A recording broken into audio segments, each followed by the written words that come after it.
What's going on? You're in the Beat Sessions. I'm your host, Mitchell Weary. Let's talk about Men Without Hats. They have a new record entitled Again Part 2. And they released that on March 11th. It's the 8th studio album from the band, and it's their first full length since 2012's Love in the Age of War.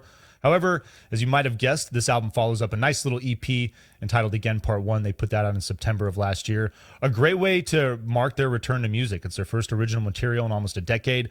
5 songs at 20 minutes. You got some stuff that you can hit the dance floor to on that EP. You got some great kind of like post-punk brooding balladry as well. It was a nice mix of songs. And so when I listened to it and I saw that there was going to be a part 2 in March, I just didn't read anything else about it. And I made the assumption that it would just be a continuation of part 1. It'd be another nice little EP that would basically make the second part of a nice full-length album. And I was so wrong about that. Part 2 here is so bloated. It's 14 songs, 54 minutes. There's so much to criticize here. And I think what's so frustrating about a project like this is that there's a lot of potential. These guys are great songwriters, and I feel so bad for them because they've had that monkey on their shoulder with the Safety Dance for all of these years. It's pretty much the only song that I'd say most people who are familiar with this band know from them. But they are great songwriters, and they're capable of putting together fantastic full albums.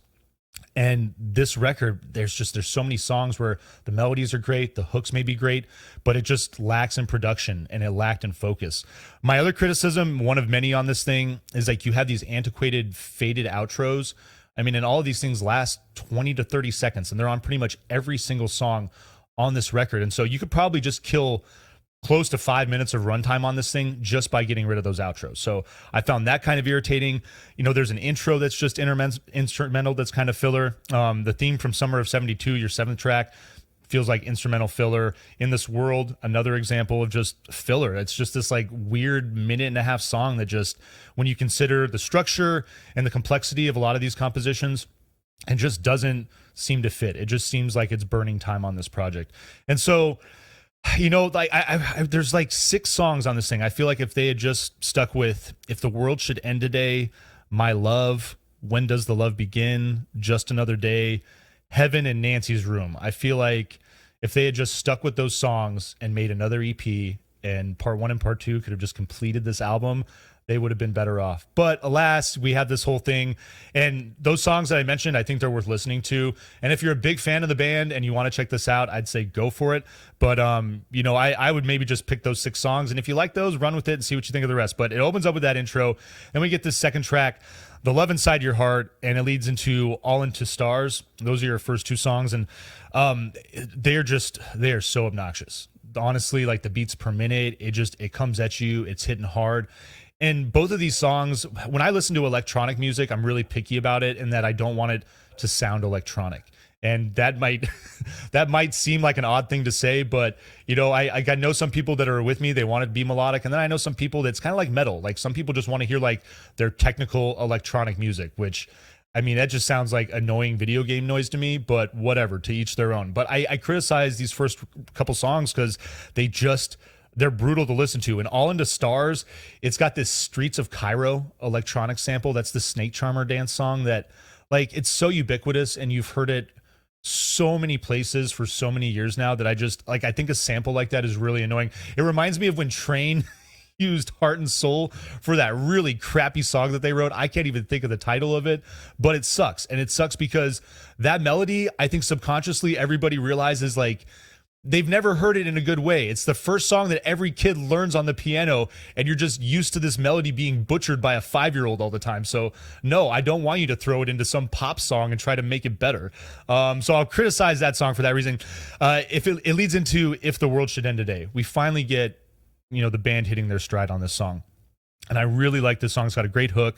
And it leads into The Human Race, which I like musically what's going on in this song. It's got this kind of like dark Joy Division element to it.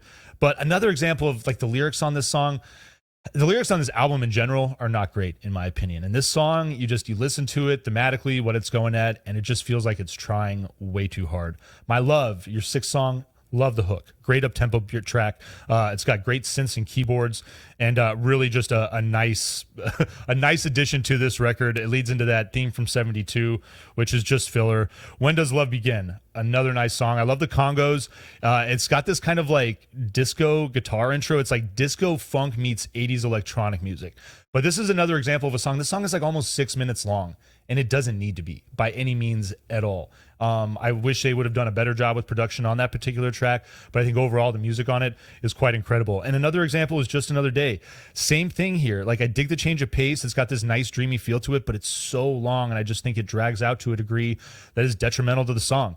Your 11th song, Heaven, is a disco banger. I love this track, and it leads into Nancy's Room, which is probably my favorite song on the album. I think that if every song had been of the quality of this track, this would have been a great record. And, you know, maybe, like I said, if they just honed in on 6 songs and made them of this quality, part 1 and part 2 could have really ultimately been a nice project together.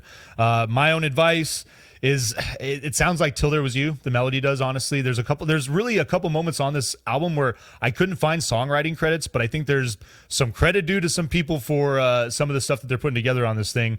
Not to say that they haven't done that, but that's just another song where I'm like, it's just such a ubiquitous melody, and people have heard it so much that I don't understand it. Like, if you're putting out new music and you're trying to keep it fresh, why you would do that. I think of what Drake did with Right Said Fred and I'm Too Sexy. It's the same thing. It's like 30 years old, man. It's like, it's not fresh in any way, shape, or form. Where the Wild Go is your final song in this thing. Nice closer. I actually really like the way that they conclude this album with that song. But overall, this thing is just kind of a bummer. It's really bloated. It's really long. And I'm really just disappointed that they didn't kind of stick with what they started off doing with Again Part 1. But alas, I think we can just put together a playlist, and that's what I'm going to do anyway. I'm going to get on my iTunes and just put together the 6 songs that I like on this record and back them into part 1, and that's how I'm going to roll with this. So we're going to have to pass on the vinyl on part 2 here, but I hope you enjoy listening to this record. If you check it out, I hope you find this review helpful. Please like this video, share it, subscribe to the channel, do all the things to help me blow this project up in 2022, and stay tuned throughout the week for more album reviews. We'll see you next time on the Beat Sessions.